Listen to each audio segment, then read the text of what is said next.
While I busied myself with chores, a sharp voice pierced through the air from the direction of the venue. "Where's Emily?"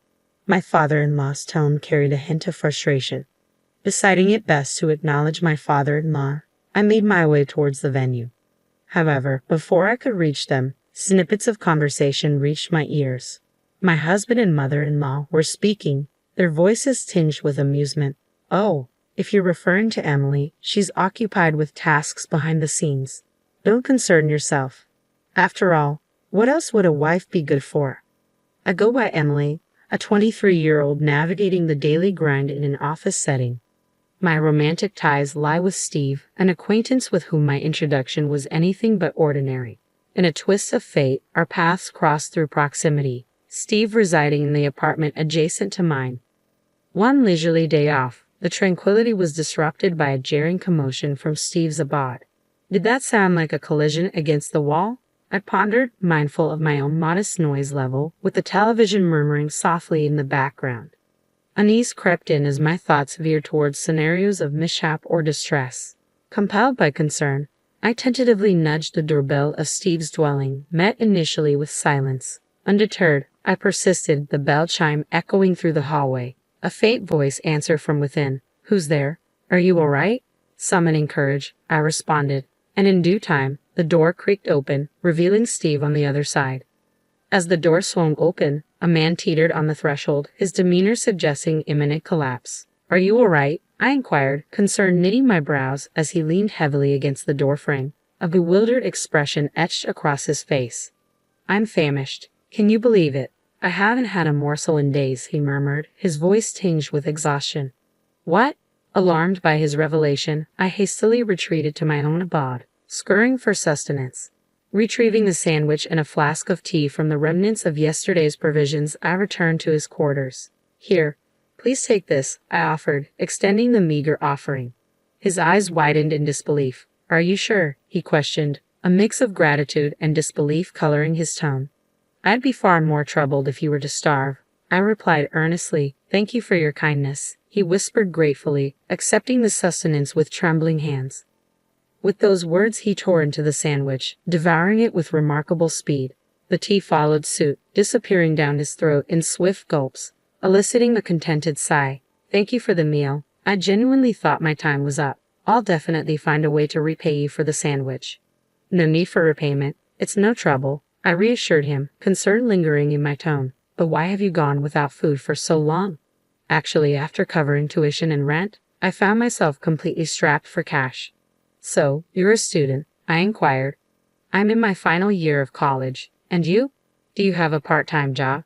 "Unfortunately, the pub where I worked unexpectedly closed down," I explained. "That's dreadful. So, you were paid and your circumstances spiraled," he surmised. "I didn't want to burden my parents," I confessed. "I understand, but it's crucial to communicate with them. It's dangerous to be in a state like this," I cautioned. "You're right. I'll be more cautious," he promised. Following our conversation, his stomach emitted a low rumble. "Oh," I chuckled, unable to suppress a smile. "You must be famished." "Well, I can't deny it after days without a meal," he admitted with a sheepish grin. Deciding it was imperative for him to eat, I offered him some of my homemade fare. Initially hesitant, he relented when I insisted, expressing concern over the prospect of him succumbing to malnutrition. With that, I ushered him into my room, where a fragrant dish of fried rice awaited him. "This is delicious. It's been ages since I've tasted such a treat," he remarked between mouthfuls, his enthusiasm reminiscent of a child's, endearing in its simplicity. His hearty appetite stirred a sense of maternal warmth within me. As we savored the meal, we exchanged introductions and contact details, laying the foundation for a newfound connection. I urged him to reach out if he ever found himself in a bind. It wasn't long before he secured another part-time gig, landing a position at a restaurant that offered complimentary meals. "Thanks to you, I won't be facing starvation," he expressed gratefully. "I'm relieved to hear that," I replied sincerely. In recent times, upon returning from work, I started preparing extra portions, extending an invitation for him to join me for dinner. The solitude of solitary meals had begun to weigh heavily, making the shared repasts a welcome change. Lost in thoughts of our shared meals, his demeanor suddenly shifted, a seriousness clouding his expression. Is something the matter? I inquired, sensing his unease. With a gulp, he broached the topic, his words weighted with apprehension. Emily, would you consider going out with me? Huh? I stammered, caught off guard by his unexpected confession. I may just be a struggling college student, hardly a suitable match for you, but I've developed feelings for you. His candid confession caught me off guard, though truth be told, I found myself drawn to him as well. Without hesitation, I accepted his proposal to start dating. I feel the same way about you, Steve, I admitted. His face lit up with joy at my response, and thus began our journey as a couple.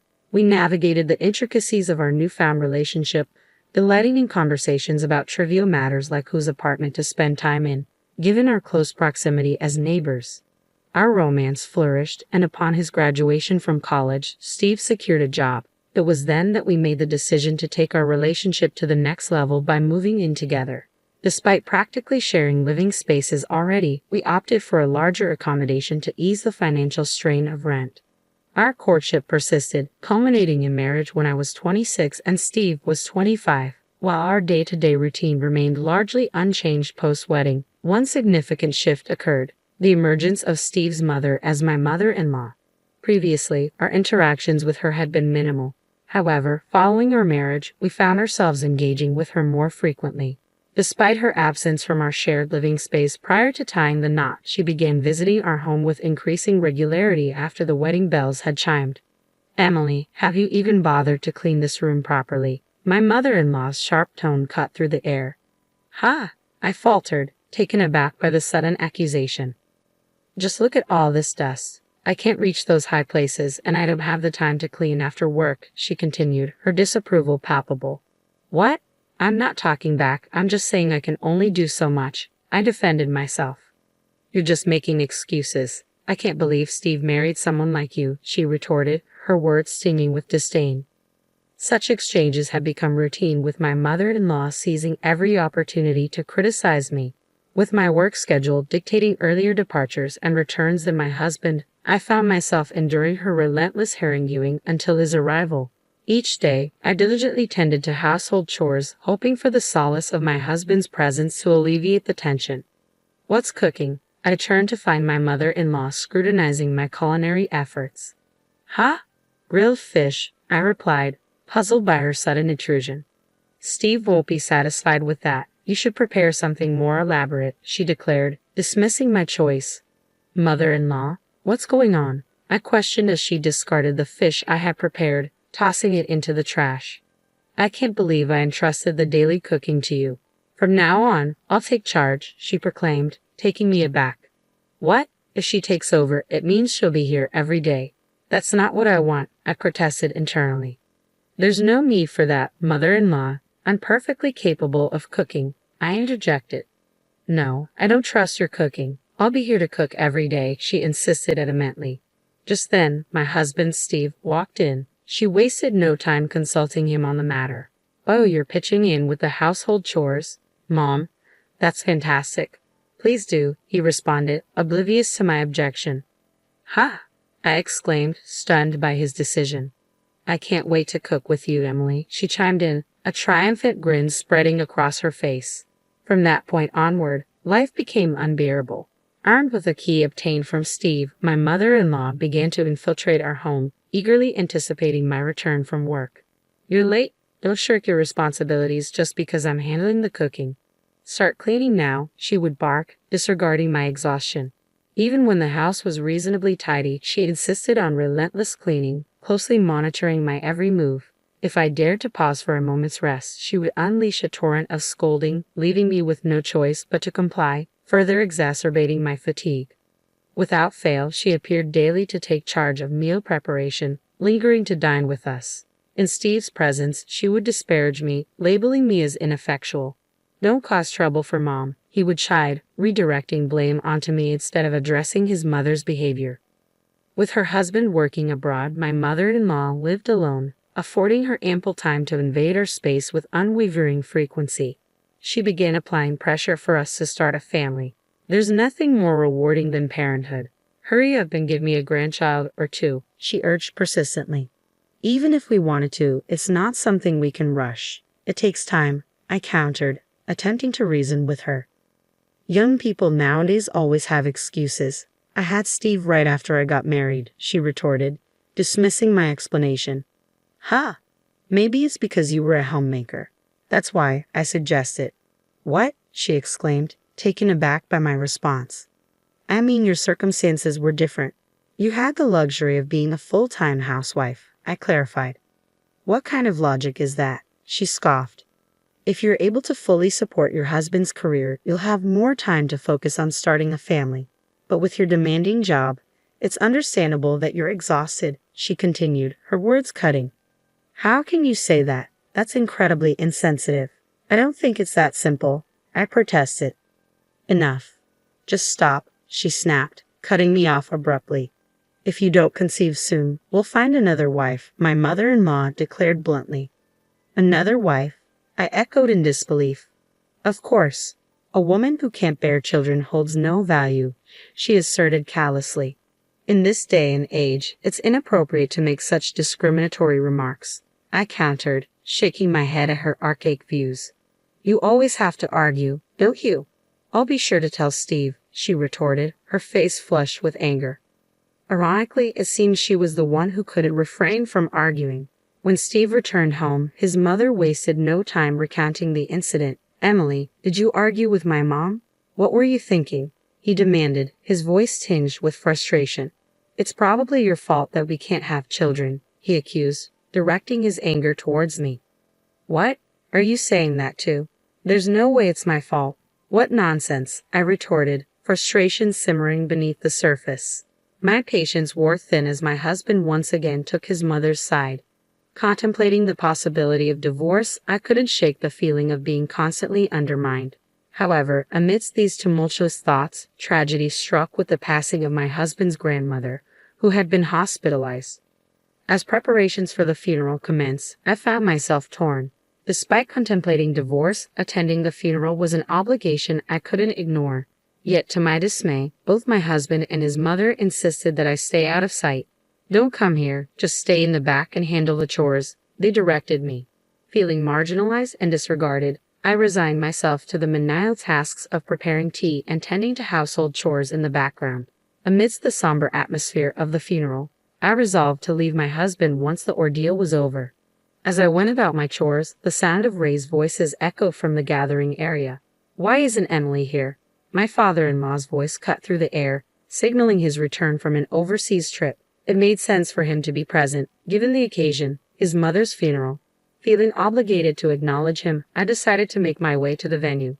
However, as I approached, I overheard my husband and mother-in-law exchanging disdainful remarks with smirks plastered on their faces. It's clear she's not part of the family.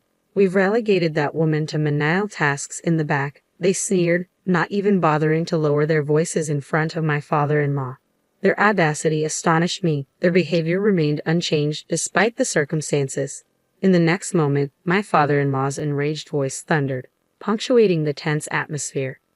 Are you kidding me? What do you think a wife is for? My father-in-law's sudden outburst left my husband and mother-in-law visibly taken aback. What's gotten into you? My husband stammered, clearly surprised by his father's reaction. Yeah, you really caught us off guard. My mother-in-law chimed in, her tone tinged with disbelief. I'm appalled by your mindset. I need to speak with Emily, my father-in-law declared, his voice firm with resolve. Upon hearing his words, I made my way to where they were gathered. Father-in-law, it's been a while, I greeted him politely. Yes, indeed, he replied. As I entered, I couldn't help but notice the disdainful glares from my mother-in-law and husband. Emily, could it be that you've been enduring this treatment from my son and wife? My father-in-law inquired, his expression grave.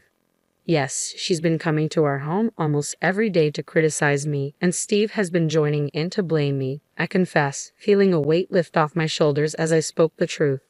As I spoke, my father-in-law's gaze turned stern as he directed his ire towards his wife and son. You two are despicable. Have you no shame? He chastised them. What's happening? My husband interjected, his confusion palpable. However, his father disregarded him, focusing his attention on me. You two are truly beyond redemption, he lamented, shaking his head in disappointment. Turning to me, my father-in-law posed a question. Emily, what do you think? Do you wish to continue your marriage with my son? Dad, what are you saying? my husband protested, his voice tinged with panic. Ignoring his outbursts, I met my father-in-law's gaze and spoke firmly. I want a divorce. Emily, are you serious? My husband's voice wavered with disbelief. Your mother made it clear that if I couldn't bear a child, I should be replaced, I explained, my words heavy with resignation. Wait a minute, Emily. What are you saying? He pleaded, desperation creeping into his tone. I refuse to stay with a mother-in-law who spouts such cruel sentiments, and I'm tired of a husband who sides with her instead of standing up for me, I declared, my resolve unwavering. So, I've made up my mind. I want a divorce. Upon hearing my decision, my father-in-law interjected, I think that's for the best. If you're going to end the marriage, there's no need for you to assist with the funeral any longer, Emily. Thank you for your help thus far. You should go home and pack your things. Thank you. I appreciate your understanding, father-in-law, I replied gratefully before exiting the venue.